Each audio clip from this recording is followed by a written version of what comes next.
Welcome to another BREALTV Smokebox. I got my very special guest, Bianca Barnhill, High Times Magazine.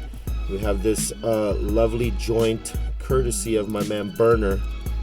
You know what I'm saying? And Funky Phil Tips right there, customs, now available. We're just going to set this off. Bianca is a well-versed stoner. She is a part of one of the most important magazines in our culture, the most important magazine in our culture as far as pro-legalization, which is High Times Magazine. And you have a lot going on right now. I do. I have a lot going on. I really put some feelers out there to get some things going from an activism standpoint. Thank you. I'm on the board of directors for ASA, which is Americans for Safe Access, Right. and I'm working on a campaign that you are working on with me called Spark the Conversation. Very important campaign. It is, because I feel like we keep continuing to have this conversation behind closed doors, and there hasn't been one place for an education and awareness campaign to really kind of exist and thrive in pop culture. So I'm really excited that I have a lot of celebrity brand ambassadors behind it, like yourself and Wiz and Burner and Currency and all, you know, like the hot young smoker guys that really can lend their voice to, you know, a culture that needs to get more involved in reform. Yeah, and I think that's been a lot of it throughout the history, is that, you know, you have a lot of stoners that support it in the sense like, you know, they're stoners and they want to be free to smoke and shit like that, but they don't necessarily, or they hadn't traditionally got involved in the political process of it, you know, like getting involved in getting the legislation out there and voting for it, or just even educating themselves on everything going on. But I think in this generation now, it's definitely, you know, people are a little bit more up on game and more willing to go learn about the culture and learn the politics and, you know, have a educated debate. Absolutely. About why it and should the be younger legal. crowd didn't really get hit with the propaganda of this is your brain on drugs. No. You know, the older generation, That was our generation. There was a huge campaign against, you know, using any kind of drugs. And it's funny because when I became an activist about almost 7 years ago now, it was kind of like I didn't want the leaf anywhere near anything that I was doing because I had felt like it had this like negative symbol for a while. But now it's this symbol of freedom to so many in the youth culture. And I think that people are gravitating more toward it. I know for me, people are always asking me when they find out that I'm an activist and a journalist and an executive producer of The Culture High, the, you know, movie that you participated in as well. Right. You know, what can I do to help? And my biggest thing right out the bat is give us money. Because people think that, you know, it's just going to legalize itself. But yeah, no, it doesn't happen like that. The movement is really, and we had this conversation at the Mount Cushmore shoot, the movement is really lacking funding.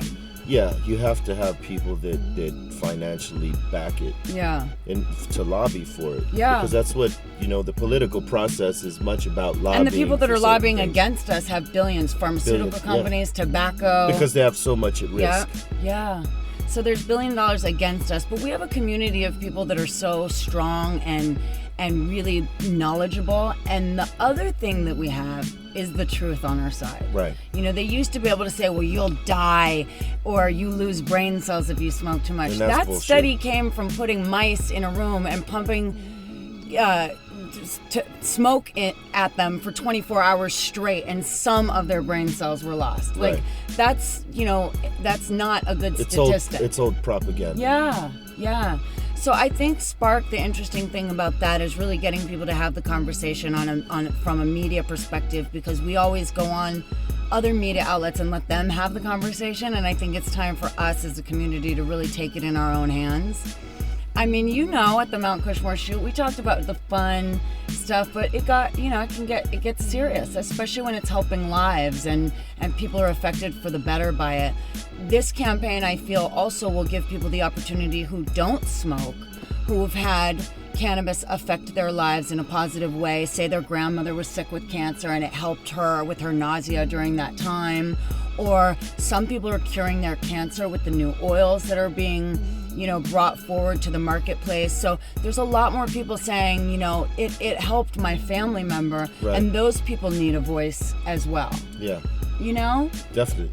So I'm excited about Spark. You know I'm excited though tenfold. It's like I'm a cheerleader for this plant, and it actually, I don't know if you even know this, that it saved my life. I got colon cancer 10 years ago last month, and I did not use cannabis as a regimen for the cancer. Right. But post-cancer, I was on 2 medications after chemo. Right. And that 2 medications turned into 13 within 2 years. And I was like a fucking zombie. I mean, I was just a pharmaceutical, I was just a pharmaceutical nightmare.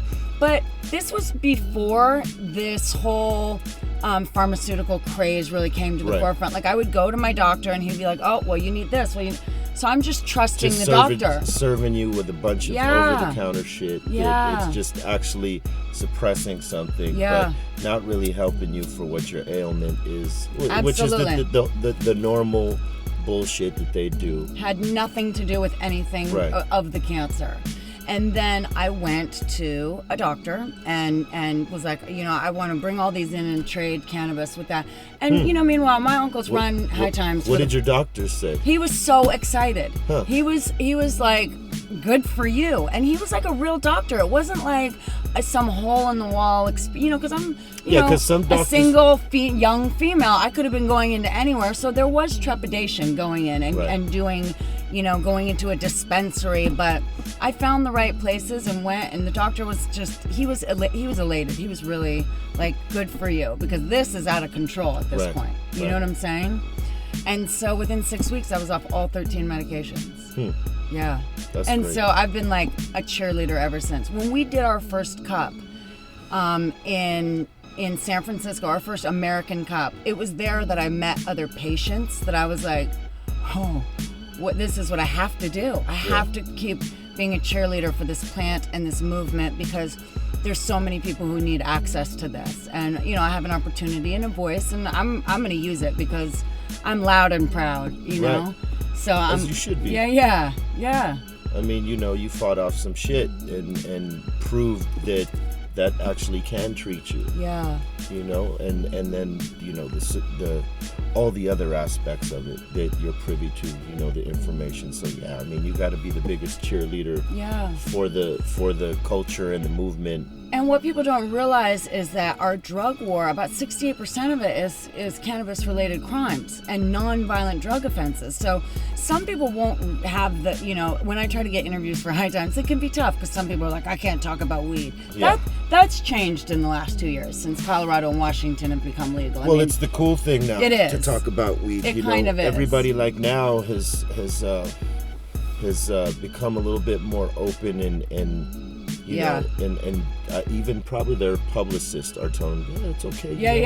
Attach yourself to it. That's the thing right now. Yeah. Because it's not looked at the way it was 10, 15 years ago, at where all. it's frowned upon. Now it's like, you still have the people that are on the fence about it, that they will always be because they're conservative or religious.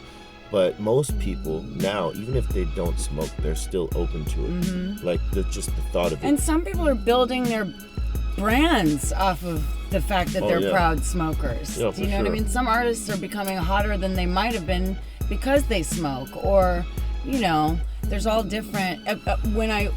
6 years ago when I started trying to recruit people for interviews for the magazine, it was, no, we can't. I mean, it was right after the recession, so people they were scared of their money, and a lot of people had contracts. People I'd be smoking with and be like, please, would you lend your voice to the movement? And they'd be like, are you crazy?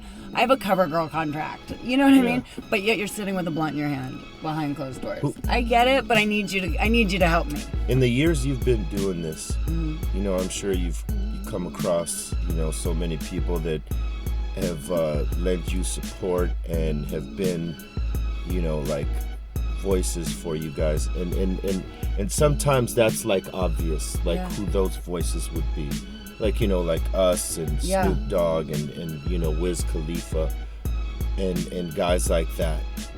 Who in the history of that you've been doing this has surprised you, like that like support that you never thought it would come from this particular direction or this particular person? Like, there's got to be somebody out there that came to you and in support where you said, fuck, no way. I mean, I haven't quite That's a really interesting question. Nobody's blown me away yet. Nobody's blown you away yet. I don't think that they've been asked properly.